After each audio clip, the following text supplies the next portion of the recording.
Oi, aqui é a Fernanda Fratarola, seja bem-vinda à segunda aula do Rumo à Proficiência. Hoje nós vamos falar sobre o que fazer se você não conseguiu o resultado que precisava na prova.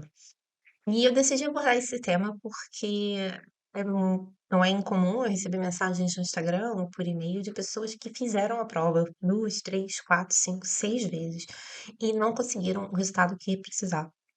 Então, eu achei importante a gente trazer aqui esse tema para falar um pouco sobre isso, sobre qual é o processo que você deve fazer se você tiver feito a prova, mesmo que apenas uma vez, e não tiver conseguido o resultado que você precisa. Então, aqui a primeira coisa é a gente se perguntar o que houve. E aqui há uma série de elementos que a gente tem que se questionar, né? Uma série de perguntas que a gente precisa se fazer. E a primeira coisa que a gente deve se perguntar é se a gente se preparou para a prova. E eu falo isso porque não é incomum as pessoas, por ser uma prova de inglês, seja o TOEFL IBT ou o TOEFL ITP, acharem que se elas têm um bom nível de inglês, elas podem simplesmente agendar a prova e ir lá fazer a prova sem nunca ter visto a prova. E o que acontece é que as provas são provas de estratégias, a gente tem o tempo, às vezes, muito curto para uma sessão, então determinadas questões e sessões têm o tempo corrido. E se nós não estivermos preparados para aquilo ali, a gente acaba não sabendo o que fazer. E o tempo passa e você não consegue concluir a sessão ou não consegue fazer como deveria ser, porque você não estava preparado para aquilo. E muitas vezes isso resulta em o aluno não conseguir o score que ele precisava. Não é uma questão de nível de inglês, é uma questão de falta de preparação. Então, a primeira coisa que a gente deve se perguntar, que você deve se perguntar, se você já fez a prova e não conseguiu o resultado, é se você se preparou. E se você se preparou, como é que você se preparou? Né? Então, você se preparou, você foi lá e estudou. Como você estudou? Você estudou sozinho? Tempo você estudou? Você estudou só na véspera da prova? Você estudou as estratégias ou você só viu a estrutura da prova? Como foi essa preparação? Porque a gente tem o primeiro ponto que é fazer uma preparação. E essa preparação, ela tem de existir. Ela tem de existir. A gente não tem muito aí para onde correr. Fazer a prova às cegas é quase que garantir um resultado abaixo daquele que a gente precisa, né? Eu vou falar quase que, porque pode ser que haja aí um percentual, 1% de pessoas que consiga ir fazer a prova sem nunca ter visto a prova e conseguir o resultado que precisa, mas isso é raridade. A maior parte das pessoas que faz a prova, né, sem nunca ter visto a prova, não consegue um bom resultado, porque sente dificuldade com a estrutura da prova, que tem uma estrutura muito particular, sente dificuldade com o tempo, em administrar o tempo, e acaba então não tendo sucesso. Então, se você, olha, não fui fazer a prova assim, eu não fui fazer provas cegas, eu já sabia como a prova era, a gente tem que perguntar como foi essa sua preparação. Essa preparação tinha todos os elementos que ela precisava ter? Você estudou as estratégias para fazer a prova? Você fez exercícios? Você fez exercícios oficiais ou você fez exercícios de outros sites? E essa é uma pergunta importante porque há muitíssimos sites com exercícios, principalmente do TOEFL e IBT. O TOEFL e ITP a gente também encontra, mas o TOEFL e IBT são realmente muitos. E o que acontece, infelizmente, é que nem todos esses sites apresentam exercícios que são fiéis à estrutura da prova. A gente tem sites com exercícios que nunca nem sequer caíram na prova do TOEFL. Às vezes, alguns desses sites apresentam exercícios nos moldes do TOEFL, mas com perguntas, temas que não caem no TOEFL IBT ou no TOEFL ITP. E isso faz com que você se prepare para chegar na hora da prova e ter surpresas. Ah, estudei uma questão que não caiu na prova. Ou caíram na prova questões que eu não estudei. E é claro que isso vai impactar o seu resultado. Então, a gente tem que se perguntar, né? Como foi essa sua preparação? Quando você fez exercícios, quando você estudou estratégias, você teve um professor para corrigir seus exercícios de speaking and writing? Se sim, esse professor era um professor especializado? E isso é uma coisa que eu já falei muitas vezes, e o professor, quando a gente escolhe um professor para fazer esse processo de preparação, ou auxiliar a gente nesse processo de preparação, esse professor tem que ser um professor que seja especializado. Ele não pode. Eu sou professora de inglês, não é? Se você chegar aqui para mim agora e me der exercícios da prova, uma redação de uma prova de proficiência que eu nunca fiz, que eu não conheço os critérios de avaliação, eu vou corrigir aquela redação. Mas eu vou corrigir aquela redação baseada na redação em gramática, vocabulário, spelling. Eu não vou ser capaz de direcionar a pessoa que escreveu aquela redação a melhorar aquela redação se eu não conheço os critérios de avaliação daquela prova de proficiência. Eu posso corrigir a parte do idioma. Agora, saber se aquela redação atende o que é pedido, né, em termos dos critérios de avaliação, se ela tem os elementos que ela precisava ter para atingir os critérios de avaliação, se ela está na organização ideal para aquela prova de proficiência, eu não tenho como fazer essa avaliação, porque eu não tenho o conhecimento do critério de avaliação. Então, não é por eu ser professora de inglês que eu estou habilitada, apta, ou seja, a pessoa mais indicada, o profissional mais indicado, a fazer a correção de redações e exercícios de speaking de todas as provas de proficiência. Isso não é verdade. Então, é muito importante que quando a gente vá procurar um professor, você procure um professor que trabalhe com a prova do TOEFL. Que ele vai fazer para você uma correção voltada para o TOEFL. Ele vai trabalhar com estratégias para a prova, com os critérios de avaliação, com a organização que a sua redação tem que ter.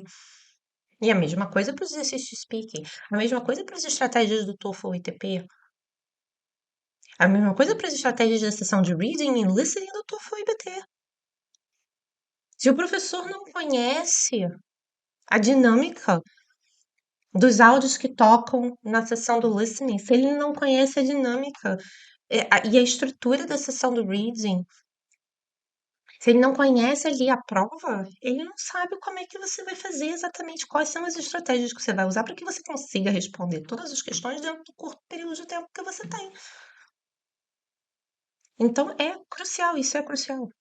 Não há aqui outro caminho. E eu posso falar isso com propriedade, porque como professora de inglês, eu sei que eu não estou apta a corrigir e a preparar um aluno para uma prova de proficiência que eu não tenho nenhum conhecimento. A não ser que eu vá tirar um tempo para sentar e estudar aquilo ali, né? Olha, eu vou tirar um tempo aqui, olha, eu realmente não sei, nunca preparei para essa prova, eu vou ter que estudar para preparar para essa prova. Então, eu vou estudar primeiro e eu te preparo para a prova. Então, ou é um professor que vai, né, estudar para preparar, porque todo mundo prepara para uma prova pela primeira vez, não é? Então, assim, ou o professor vai sentar e vai estudar para ele te preparar para aquela prova, ou ele já prepara para aquela prova. Agora, se não atende isso, se ele nem vai estudar para te preparar para aquela prova, nem ele nunca preparou para aquela prova, esse não é o professor mais indicado para te preparar. Então, a gente também precisa se perguntar isso. Se você se preparou como um professor, esse professor era um professor especializado na prova? Ou ele estava estudando para se especializar na prova para poder te ajudar? Mas é claro que esses elementos, né? Você fazer exercício, você saber as estratégias, você ter um professor para te ajudar, isso, esses elementos não são os únicos elementos que são cruciais aqui. A gente tem uma outra coisa que é muito importante, que é o nível de inglês. Por mais estratégias que as provas, né, do TOEFL tenham, e por mais que você precise saber essas estratégias e se preparar e fazer exercícios, a gente tem que entender que essas estratégias e os exercícios e o acompanhamento do professor vão te ajudar a conseguir o score mais alto possível de acordo com o teu nível de inglês. Então, e eu falo muito isso porque essa é uma pergunta que eu recebo com frequência. Se, Fernanda, o teu preparatório vai me ajudar. Eu sou quase nível zero em inglês, mas eu preciso tirar 100, que é avançado.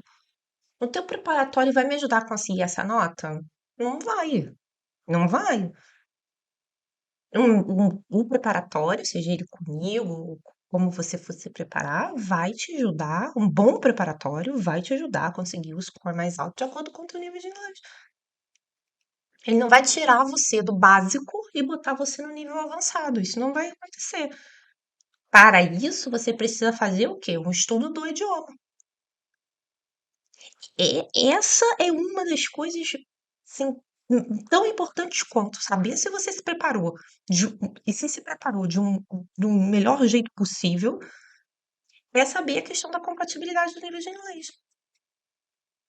Porque não adianta, não adianta. Se o seu nível de inglês ele é abaixo do nível que corresponde ao score que você precisa, né? Então, você é A2, que é um básico caminhando para o intermediário. Você precisa tirar um score de B2, que é Upper Intermediate, que é intermediário caminhando para o avançado. Você precisa desse score.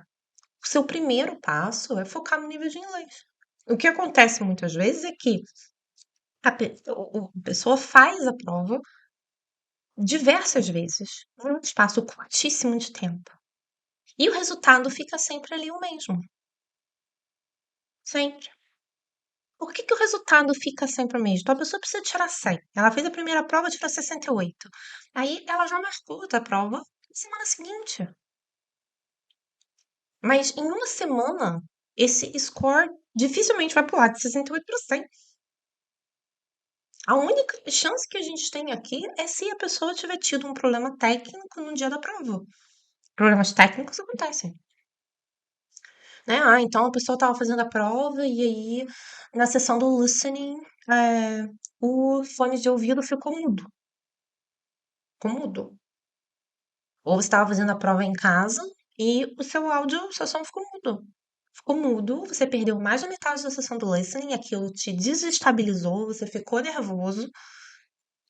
E depois, quando você voltou, você já estava já, né, muito mais nervoso e ansioso do que você estaria normalmente, em virtude daquilo, e aí o seu desempenho foi lá para baixo.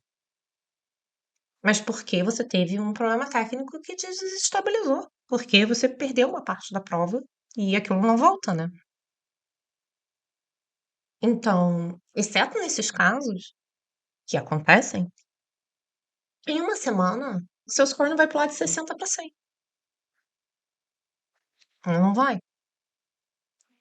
E é essa percepção que a gente precisa ter. Esse investimento repetido em provas, em um espaço extremamente curto de tempo, ele só é válido se, por exemplo, você precisava tirar 100 e tirou 99. Eu precisava tirar 100 e tirei 99. Bom, então, né? Tenta a prova aí na semana seguinte, porque por causa de um ponto, não é? E aí, quando a gente está falando de pontuações muito, diferenças de pontuações muito pequenas, 2 pontos, 3 pontos, 1 ponto. Quando a gente está falando de pontuações de 6 pontos, 8 pontos, 9 pontos, 10 pontos, o ideal é que eu pare, né? Acima de 10 pontos, o ideal é que eu pare e fale, pronto, vou rever o que está acontecendo aqui. Será que é melhor eu mudar a minha preparação? Será que eu fiz uma boa preparação? Será que meu nível de inglês é compatível com esse score? Vou tirar mais um tempo para me preparar. Quando a gente está falando de diferenças muito grandes de pontuação, né? A gente está falando de 20 pontos, por exemplo, de diferença entre o score que você tirou e o score que você precisa, fazer a prova na semana seguinte, 15 pontos, né? Fazer a prova na semana seguinte não é o caminho. Não é o caminho. Mas é isso que costuma acontecer. Eu já vi casos de pessoas que começaram o preparatório, enviarem score report de provas anteriores, em que a pessoa fez 4 provas, 3 provas, em 4 semanas, em 5 semanas. Uma prova atrás da outra. Uma prova atrás da outra. A pessoa já saía da prova, já sabia o resultado de reading e listening, e ainda deixava a prova de nada para a semana seguinte, porque já sabia que não tinha conseguido. Só que ficar fazendo isso é. Bom, primeiro a gente tem a questão financeira, né? Que é um gasto financeiro muito grande. A gente tem a questão emocional. É um desgaste emocional muito grande. E, na maior parte das vezes, não é o caminho. Não é essa repetição de provas sem que haja, de fato, um foco naquilo que precisa ser melhorado, que vai fazer com que o teu score aumente. Às vezes aumenta 1 ponto, 2, 3, 5, às vezes aumenta 5 pontos. Só que, se você precisa de 20 pontos de diferença, aqueles 5 pontos faz com que você agora precise aumentar em 15, o que continua sendo muito. Então, esse questionamento a gente precisa fazer, porque muitas vezes é melhor dar um passo para trás, não é? E recomeçar a sua preparação, ou focar no seu nível de inglês antes de você tentar de novo. Ah, mas eu tenho um deadline, e se eu não aplicar para a prova, se eu não apresentar o resultado em um mês, eu não vou conseguir a minha bolsa. Mas se você é B1, precisa de um score de C1, não é fazer a prova ou 20 vezes em um mês. Nem dá para fazer, né? Mas não é você fazer a prova múltiplas vezes em um mês que vai fazer com que você pule de B1 para C1. Não é. E aí, esse é o momento de dar um passo para trás.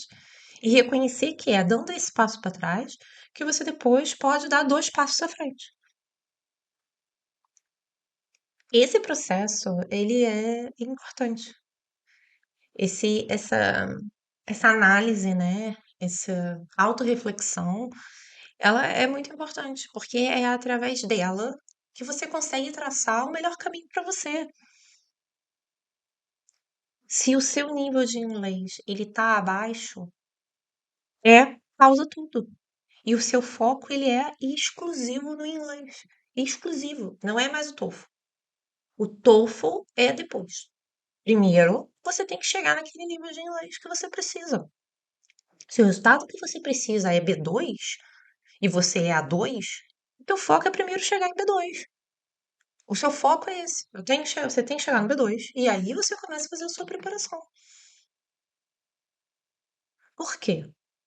Porque você tem que ser capaz de colocar as estratégias em prática no nível B2. Você vai pegar todas as estratégias que você vai aprender e você não consegue colocar elas em prática de uma forma a tirar um score alto se você tem um nível de inglês básico. Por quê? Porque você não vai muitas vezes entender. Alguns áudios podem tocar e você não compreendeu o que foi dito.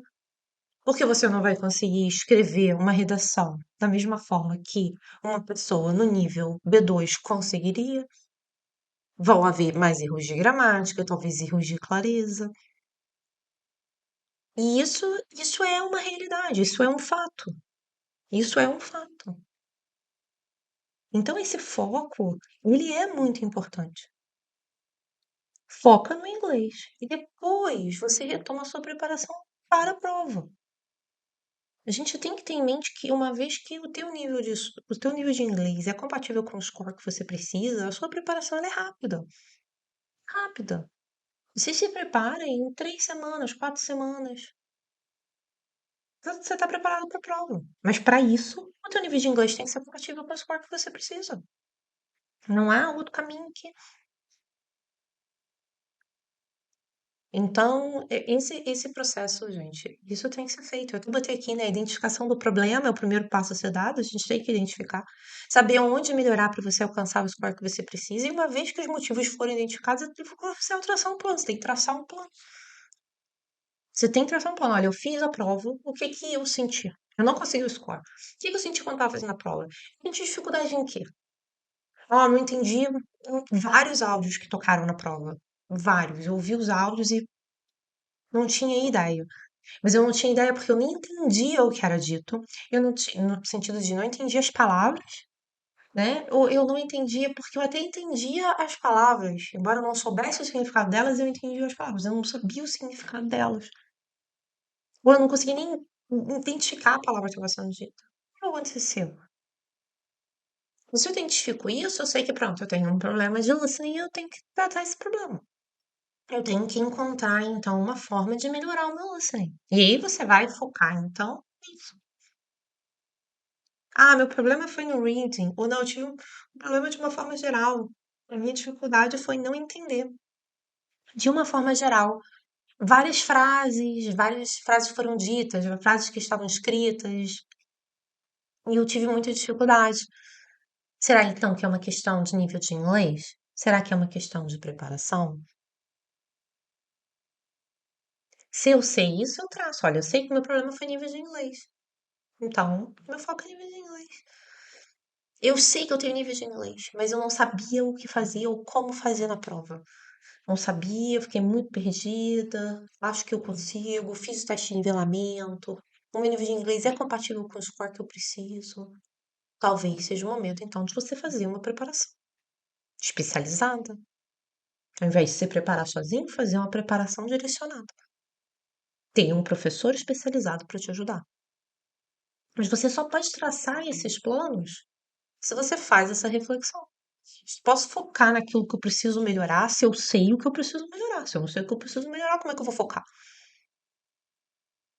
E é por isso que fazer a prova várias vezes sem fazer essa reflexão acaba por levar o aluno, o candidato à prova, né, a várias tentativas frustradas.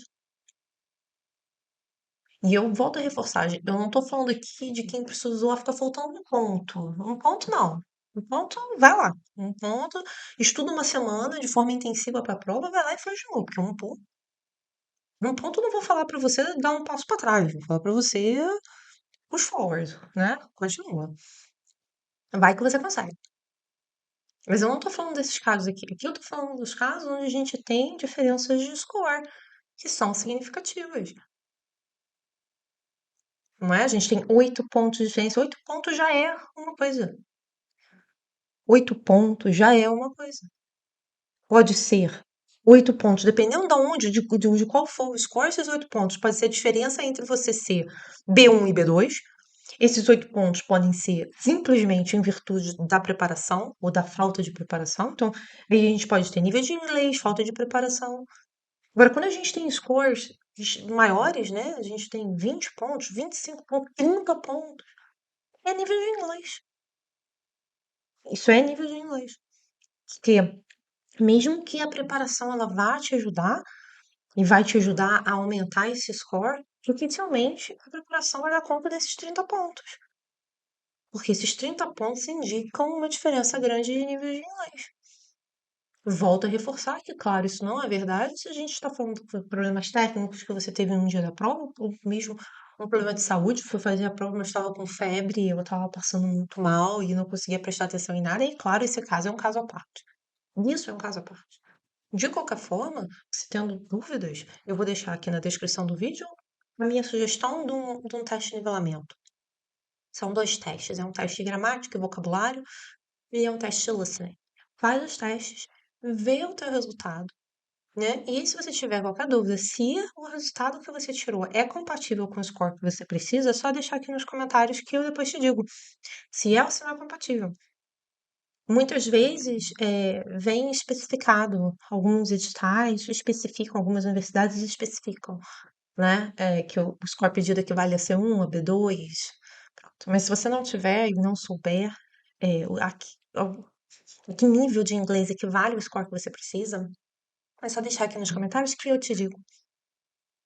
Mas é importante, se você não sabe se é o teu nível de inglês, é importante que você faça esse teste de nivelamento para você saber se não é o seu nível de inglês. Porque se não for o seu nível de inglês, é na hora então de você rever como você se preparou para a prova.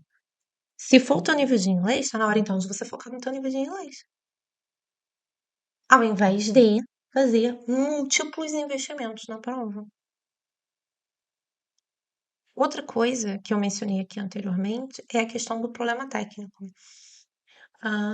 Isso só para a gente deixar, pronto, isso bem reforçado, né? O problema técnico, quando a gente está fazendo a prova no centro aplicador e a gente tem um problema técnico, esse problema técnico, ele deve ser reportado para a ITS. No caso do TOEFL ITP, é diferente, porque o TOEFL ITP, quando a gente tem um único problema técnico que pode haver no TOEFL ITP, é na seção do listening, não é?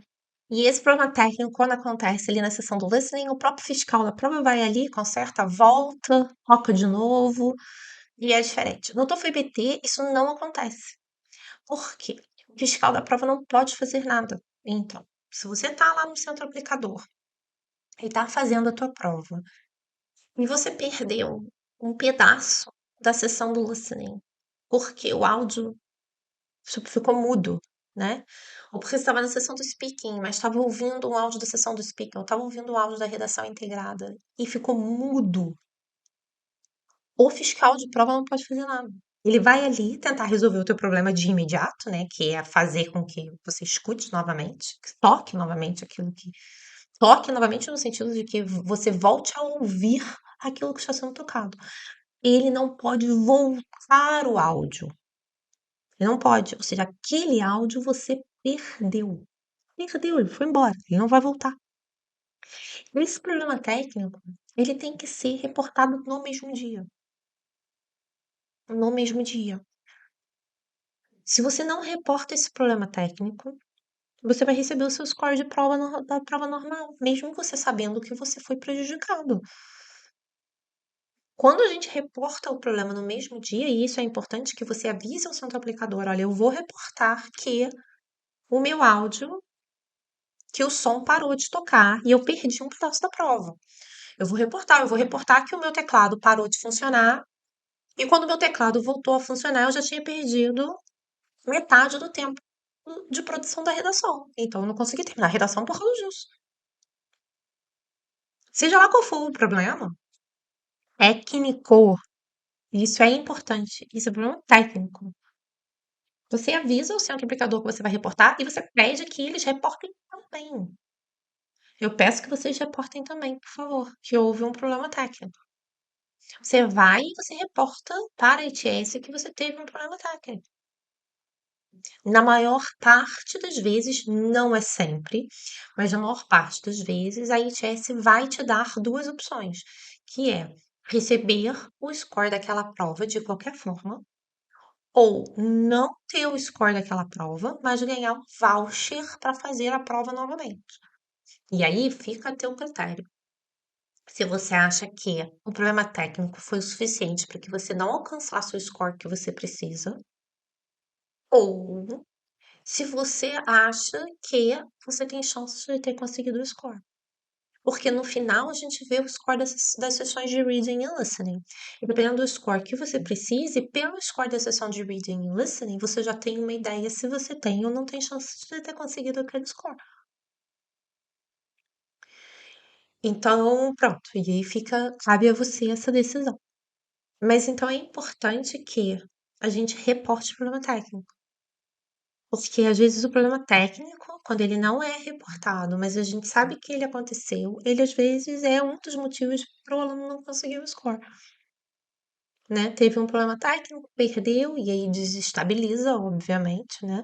Porque você sabe que naquela sessão você não se saiu tão bem quanto você poderia se sair, porque houve um problema técnico que te impediu de realizar aquela sessão como ela deveria ser realizada. E às vezes isso desestabiliza a pessoa e o restante da prova não é mais o mesmo.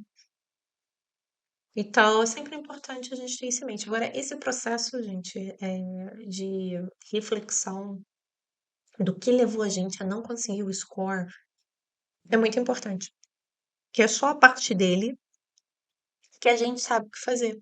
Aqui no, aqui no meu canal tem um depoimento com uma aluna que ela fala sobre isso. Ela morava em a Valerie, ela morava em Miami e ela, pronto, já morava lá há muito tempo, era casada com um americano e ela queria ingressar na universidade. E a universidade falou pra ela que ela precisava do TOEFL. Ela pegou, agendou a prova e foi fazer. Porque ela pensou, poxa, meu nível de inglês é super alto, né? Eu tô aqui, eu vivo isso e falo inglês todos os dias com meu marido e pronto, eu vou. Ela fez a prova, não conseguiu resultado. Não conseguiu. E aí disse que voltou na faculdade porque ela estava muito frustrada. Pronto, né? Ela tinha um nível de inglês, ela sabia que ela tinha um nível de inglês, mas ela não tinha conseguido resultado. E aí a universidade falou para ela que a universidade recomendava que ela fizesse um preparatório para o TOEFL, que a prova não era assim, que ela precisava se preparar de fato para a prova. E foi aí que pronto, ela chegou até mim, fez o preparatório e conseguiu o resultado. Mas esse é um bom exemplo de que se ela não tivesse feito esse processo, né, e se não tivessem dito isso para ela e ela não tivesse, olha, realmente, então, se eles estão falando que eu preciso me preparar, eu preciso me preparar. Então, realmente, eu cheguei lá na prova e não sabia o que fazer, eu preciso saber o que fazer. Se ela não tivesse feito esse processo, ela talvez tivesse tentado a prova duas, três, quatro, cinco vezes sem sucesso. E o problema dela não era nível de inglês, era não saber como fazer. Então esse processo todo é importante, gente. Essa reflexão toda é importante. Se você quer conseguir o score que você precisa, eu sempre falo sobre isso. Não é impossível. Você não precisa ser fluente, você não precisa ter morado fora. Você não precisa, não precisa, não precisa. 90% dos meus alunos nunca saíram do país. Nunca, nunca tiveram experiências internacionais. Nunca, nunca. Estão tentando a primeira experiência internacional da vida. Isso não é um impeditivo. Não é. O que você precisa ter é o teu nível de inglês compatível com o score que você precisa. Seja ele qual for. Ah, eu preciso tirar 45. A gente que precisa tirar 45. Eu já tive um aluno que precisava tirar 34. Ele ia aplicar para um visto na Austrália e o score pedido era 34. Para o tipo de visto que ele queria. Ele tirou 104. Mas ele precisava de 34. Esse depoimento tá aqui também, Felipe. Se não tá aqui, tá no meu Instagram. E pronto, mas ele precisava de um score baixo. Então, dá para você conseguir um bom score na prova. Um bom score é o score que você precisa. A gente tem que deixar isso claro. Um bom score é o score que você precisa. Porque é esse o score que vai te permitir realizar o seu sonho de morar fora, estudar fora, validar o seu diploma, trabalhar fora. Seja o seu objetivo, é esse score que vai te permitir isso. Então, esse é o bom score. Um bom score é esse. Então, seja ele qual for, tem score, tem todos os scores, né? Tem score para B1, tem score para A2 quase B1, tem score para B2, tem score de C1. Então não fica achando que, eu tenho que ser fluente, eu tenho que ser avançado. Não, não tem. Você tem que ser aquilo que o teu score pede. Uma vez que você tem esse nível, que é o nível que pedido no teu score, cabe a você se preparar. Não tente múltiplas vezes sem fazer essa reflexão. Primeiro reflita. Pensa, se questiona, seja questionador. Se pergunte. E aí sim, tendo feito todas as perguntas que você precisa se fazer e chegado a todas as conclusões que você deve chegar, aí você decide. Com consciência daquilo e com todas essas informações em mãos, aí você decide. Se é melhor você fazer a prova de novo em seguida, ou se é melhor você focar no seu nível de inglês, ou se é melhor você fazer uma preparação. E aí você traça o caminho e o rumo que você vai tomar, para que você consiga então alcançar o score que você precisa. A minha intenção aqui com esse vídeo, essa aula, é justamente isso, né? É te passar essas informações. Te dizer que não é impossível. É tudo uma questão de entender o que houve e traçar o melhor plano para você e executá-lo. Executá-lo. Agarrar com unhas e dentes. Sem dedicação, é difícil alcançar o sucesso. Então, tem que se dedicar, tem que se comprometer, que você vai alcançar o teu objetivo. Então, não desista, faça aqui, qualquer dúvida que você tenha, faça o que eu coloquei em prática. Qualquer dúvida que você tenha, você pode deixar nos comentários, eu respondo. Vou deixar o link aqui do teste de nivelamento, não deixa de dar uma olhada. E é isso. Eu te desejo muito sucesso e espero te ver na próxima. Um abraço.